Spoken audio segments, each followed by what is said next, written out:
Buenas tardes, mi nombre es Diana Aljure y voy a exponer sobre las moléculas individuales, el comportamiento térmico de los sistemas pequeños de no equilibrio. Empezamos primero con ¿qué son las máquinas moleculares? Acá tenemos un esquema de una máquina molecular. Entonces, las máquinas moleculares son capaces de funcionar como máquinas o demonios de Maxwell, realizando tareas moleculares pues especiales en condiciones de no equilibrio. Para poderlas estudiar, vamos a definir primero qué es un motor molecular. Bueno, acá tenemos un ejemplo de una máquina molecular que es una cadena de ADN. Los motores moleculares son aquellos en que los movimientos individuales de unas pocas moléculas son responsables de la conversión de una energía. Específicamente, esta energía es la energía química. Estos movimientos pues generalmente implican a la física de transacciones y los sistemas dinámicos. Estas máquinas moleculares se pueden comportar también como demonios de Maxwell, es decir, que hacen que la entropía del sistema aislado no disminuya, o en palabras más sencillas, hace que las cosas no se ordenen por sí solas, sino que otras se desordenen. En general, estas moléculas se ordenan de acuerdo a su trayectoria. Bueno, entonces acá tenemos un ejemplo de una serie de moléculas moviéndose. El trabajo realmente calcularlo en estas clases de moléculas o en estas clases de máquinas es un poco complicado. Sin embargo, un aspecto muy común es su comportamiento determinista. Es decir, que no está involucrado en el desenvolvimiento de futuros estados del sistema. Generalmente, estas moléculas están sometidas a un baño térmico, donde la presión y la temperatura permanece constante e intercambian energía con las moléculas del disolvente a través de colisiones o de ruptura de enlaces.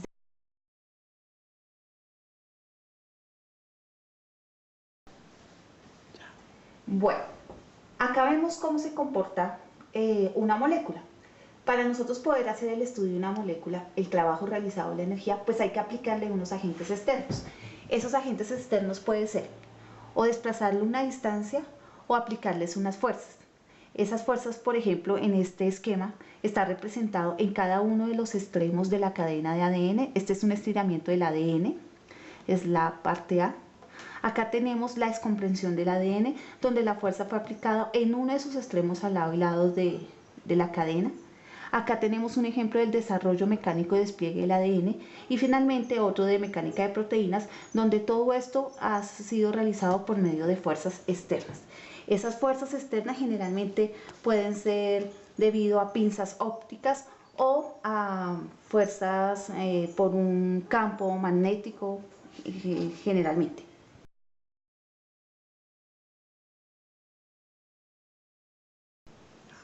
Otro ejemplo de motores son las cadenas polímeras del ADN. Entonces, esta cadena se caracteriza porque se añade un nucleótido al recién sintetizado ADN, que es este. Este avanza por una de las bases de la cadena. Mire que la cadena de ADN se ha dividido en dos, que son llamadas las horquillas. Este nucleótido se avanza alrededor de 1/3 de nanómetro. Las fuerzas que mantienen el movimiento de la polimerasa que está acá, que es esta, esas fuerzas están dadas pues por generalmente algún tipo de proteína llamada la ATP. Bueno, entonces una vez hecho este procedimiento, viene la enzima de la helicasa, que la vamos a ver aquí un poco más adelante. Esta es la enzima de la helicasa. Esa enzima también se encuentra bifurcada. Tiene dos ramas, dos horquillas. La helicasa se desenrolla la doble hélice, como lo vemos acá. Acá está la cadena de ADN madre. Acá está la primasa haciendo su primer movimiento. Acá tenemos una cadena de ADN monocatenario unido a proteínas que hace que las plantillas disponibles para la primasa y el ADN sean la polimasa. Bueno, acá hay varias partículas de polimerasa. Bueno. Entonces, todos estos movimientos generan principalmente un trabajo mecánico. Acá vemos el ADN de la polimerasa, este está sometido a un baño térmico. Nuevamente vemos cada una de las partes de la cadena de ADN.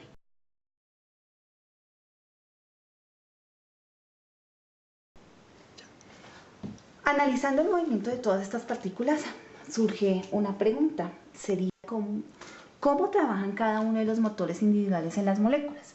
Entonces lo que pretendemos acá es contestar a esta pregunta. Primero, las máquinas moleculares pues tienen una serie de procedimientos. Primero, las cantidades son fluctuantes debido a procesos estocásticos. Como es un proceso estocástico, se puede esperar una distribución gaussiana, aunque muy estrecha. Esto genera pues un trabajo mecánico que es medible experimentalmente, porque nosotros podemos medir las fuerzas o podemos medir las posiciones, entre otros factores. Pero resulta que estas moléculas no actúan así. La máquina molecular en realidad es una distribución no gaussiana, es intermitente. Esta distribución genera una estrategia de ahorro para el transporte de información. Tiene como consecuencia un movimiento de balanceo a una frecuencia determinada alrededor de un punto de equilibrio, y su funcionamiento interno es un subproducto de la evolución de muchísimos años del sistema.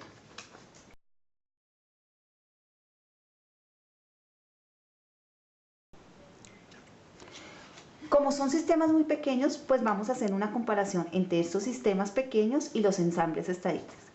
Acá vamos a estudiar, como lo dijimos al principio, sistemas pequeños. ¿Qué características indispensables tenemos? Primero, hay un control de parámetros. En los ensambles estadísticos, ese control de parámetros sería como las variables externas que nosotros estamos analizando. En los sistemas pequeños, las fluctuaciones se usan para caracterizar las transformaciones termodinámicas. En cambio, en los ensambles estadísticos, las fluctuaciones no son necesarias para caracterizar esas transformaciones. En los sistemas pequeños debemos hacer una descripción de los valores medios en el punto de equilibrio, donde generalmente se dan desviaciones raras y grandes. En cambio, en los ensambles estadísticos generalmente las distribuciones son gaussianas, y en los sistemas pequeños esas distribuciones son no gaussianas.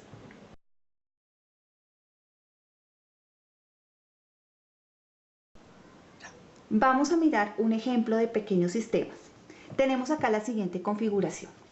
El esquema de la figura que tenemos acá está representado, primero está sometido a un baño térmico. Recordemos que como está sometido a un baño térmico tiene una presión constante y una temperatura constante. Acá tenemos un resorte unido a una pared y luego tenemos una pequeña masa o una perla que está unida a este resorte. Este resorte está a una distancia X de la pared, y nosotros le vamos a aplicar esa fuerza externa para que empiece a realizar un movimiento. Ese movimiento con el paso del tiempo va a generar una fluctuación, porque el movimiento es sobreamortiguado y la fluctuación está representada en este diagrama de fuerza y tiempo.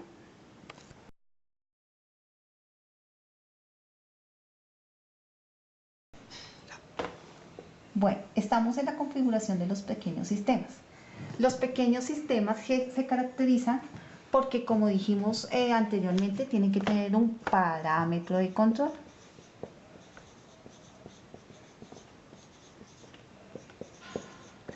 Ese parámetro de control puede ser o las distancias que va a tomar la partícula, que las vamos a llamar X sub I, o puede ser las fuerzas.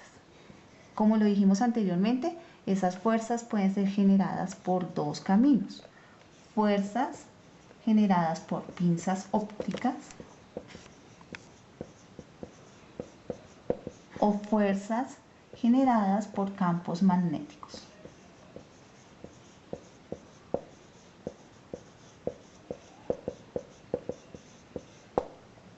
Bueno, entonces, cuando la masa, la perla, está en equilibrio y en ausencia de agentes externos, al estirarla, esta empezará a fluctuar.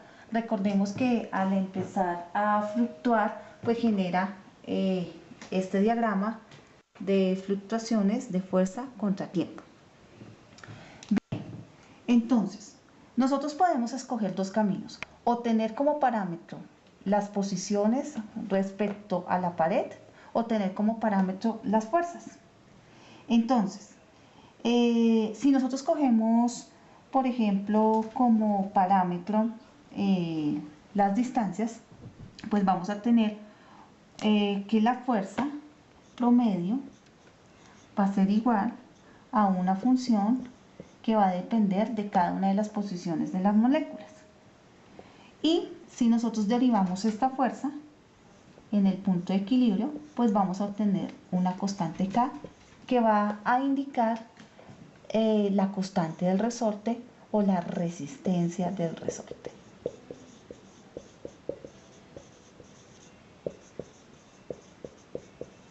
Bueno, si tomamos el otro camino, que es controlar la fuerza a través de la aplicación de un campo magnético externo, por ejemplo, entonces vamos a obtener también una función.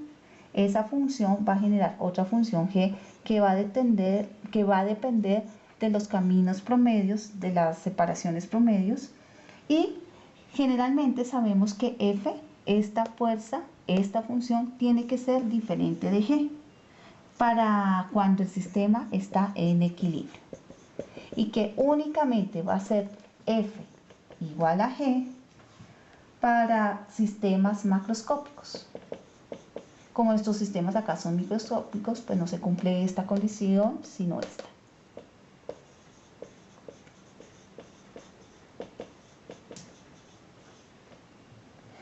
Si vamos a hacer un caso general, nosotros podríamos utilizar un número infinito de parámetros de control, o de fuerzas o de desplazamientos.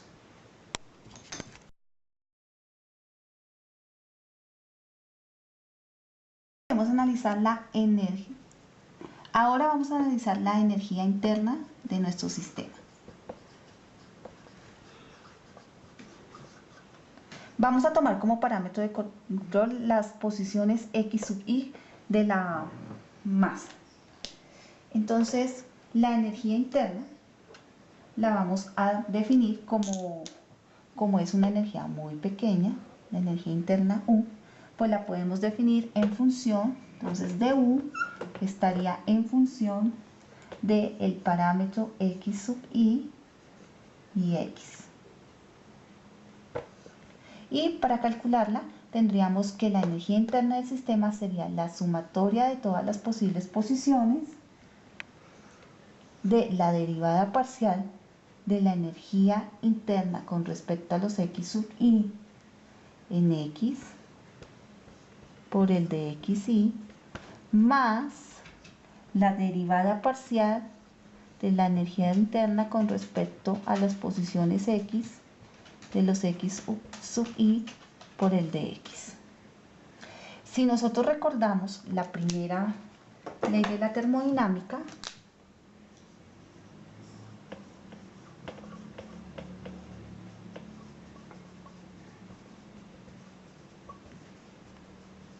entonces cada uno de estos valores correspondería a un dQ, o sea, un calor interno, y este correspondería al trabajo, que sería un dW. Entonces, la energía interna estaría, el diferencial de energía interna correspondería a la igualdad de el calor más el trabajo generado en el movimiento de las partículas.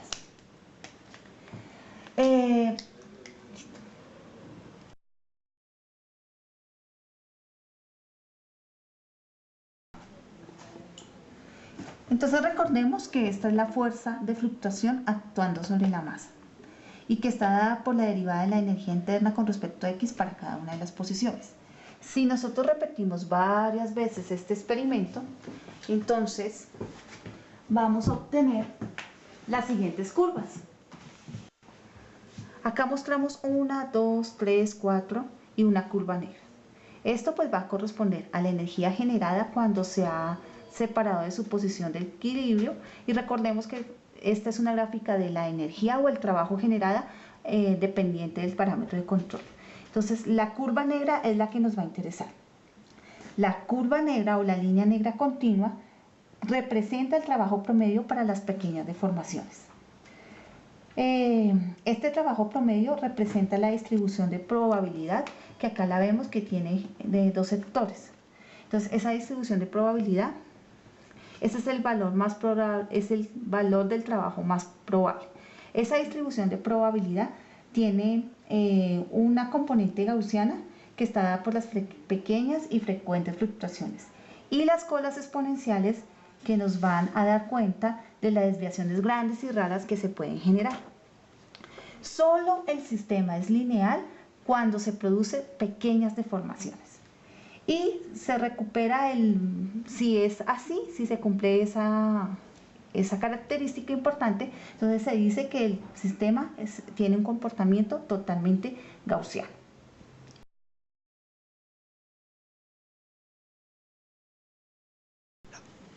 El objetivo principal de estos sistemas es estudiar o recuperar la energía libre a partir del experimento de no equilibrio. Entonces vamos a mirar primero que todas las trayectorias realizan un trabajo, y entonces vamos a generar lo que llamamos el trabajo promedio, que está dado por esta expresión. El trabajo promedio es la integral del trabajo por la probabilidad del trabajo por el diferencial, y este trabajo es mayor que el trabajo reversible.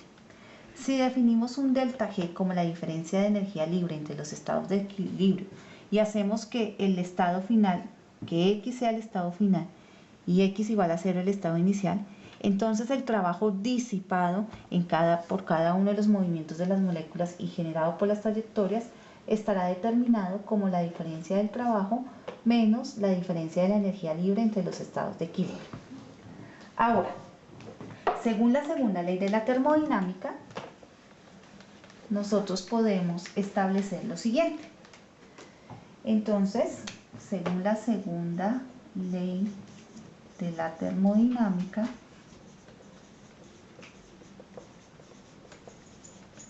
podemos establecer lo siguiente, que el trabajo promedio va a ser mayor o igual que la diferencia de energía libre entre los estados de equilibrio, o también lo podemos escribir como el trabajo disipado promedio mayor o igual a 0.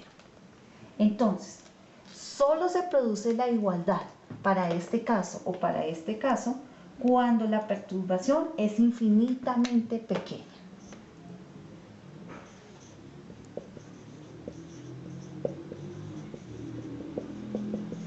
Para perturbaciones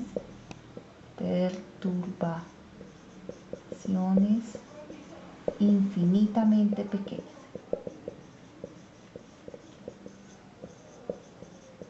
Bueno,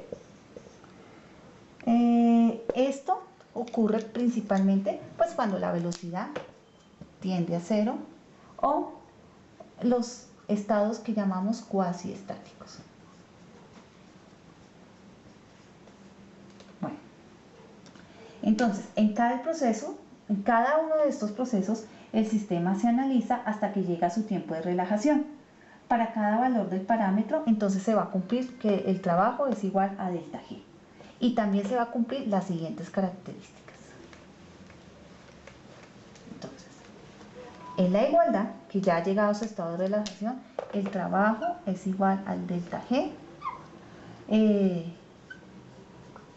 La probabilidad va a ser igual al delta de la diferencia del trabajo menos la función, o si lo estamos definiendo de acuerdo al trabajo disipado, va a ser la probabilidad del trabajo disipado, que es igual a un delta del trabajo disipado. Esto únicamente es válido en los procesos estocásticos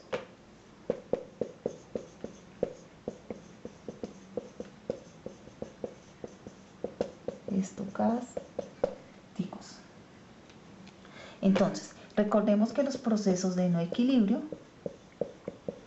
que es nuestro sistema, se caracterizan por los fenómenos de histéresis. Entonces, el trabajo promedio realizado sobre el sistema difiere en un determinado proceso y este es un proceso no reversible. Entonces, como son procesos no reversibles, recordamos algo del teorema de fluctuación. ¿Qué dice el teorema de fluctuación para estos sistemas? Entonces, el problema de fluctuación dice, o afirma mejor, que la relación entre la entropía de un proceso dado, denominado hacia adelante,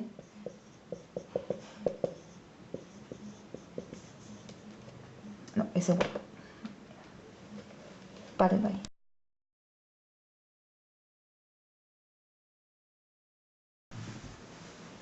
Como el sistema empieza a fluctuar, entonces vamos a mirar la relación entre el proceso cuando va hacia adelante y el proceso cuando va hacia atrás, donde P sub F sería la distribución de probabilidad cuando el sistema está avanzando y P sub R sería la distribución de probabilidad cuando el sistema está retrocediendo. Recordemos que cuando el sistema está avanzando es cuando la encontramos en la posición x igual a 0 y cuando el sistema está retrocediendo su trabajo va a estar desde la posición x final. El signo, entonces, esta relación que está dada como la distribución de probabilidad en avance del trabajo y la distribución de probabilidad de retroceso está dada como la exponencial de la diferencia entre el trabajo y la energía libre generada en el sistema sobre K Boltzmann T. Esta relación pues es la llamada relación de Cruz y el signo menos se genera porque el proceso es reversible y surge de la derivada de la distribución de trabajo reversible respecto a dx que está dada por esta expresión. La expresión que vimos acá, que es la llamada relación de Cruz, tiene la forma del teorema de fluctuación y generalmente la cantidad de histéresis arbitraria para estos sistemas es para sistemas de no equilibrio. Si vamos a analizar el caso cuasi estático, que es cuando corresponde a la igualdad del trabajo y la energía libre, entonces acá podemos ver que no hay histéresis. ¿Por qué no hay histéresis? Porque todo esto sería... Entonces no habría una histéresis entre esta y esta relación.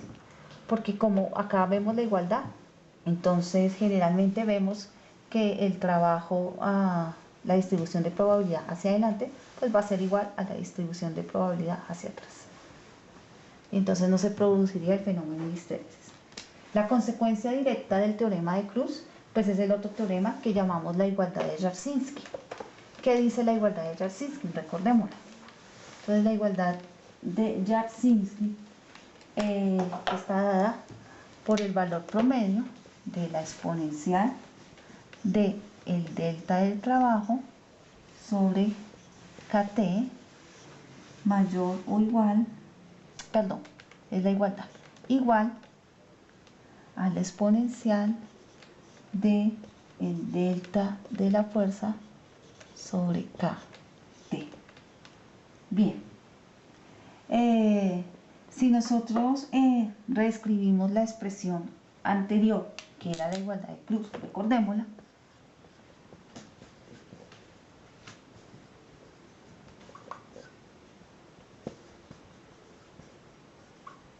la exponencial de sobre K Boltzmann T, e integramos sobre la distribución de probabilidad en el sistema cuando está en retroceso, entonces obtenemos pues precisamente la expresión de arriba. Entonces, ¿de dónde sale esta expresión? De la integral de esta expresión sobre el trabajo de retroceso. Bueno, finalmente,